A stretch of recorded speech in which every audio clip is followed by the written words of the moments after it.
ka tena mafana zao ny andro tesotro ranom-boankazo mangatsiatsika sy ny sisy. Andao jerentsika ity modelina réfrigérateur novokariny LG ity.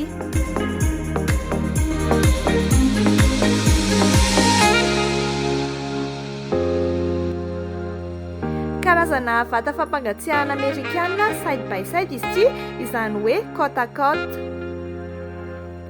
Ngeza dia ngeza tokoa satria 626 litres be izao. Tsy mila manao dégivrage intsony nareo amin'ilay congélateur.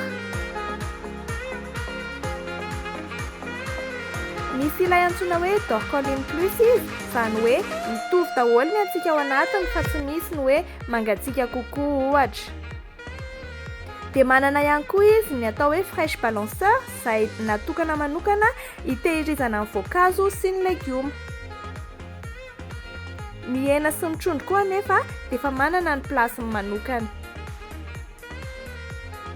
Ankoatr'izay dia misy ny atao hoe moist balance crisper, izany hoe afaka reglena ny tahany hamandona ao anatiny mba ahafahantsika mitahiry ny sakafo elaela kokoa nefa tsy simba.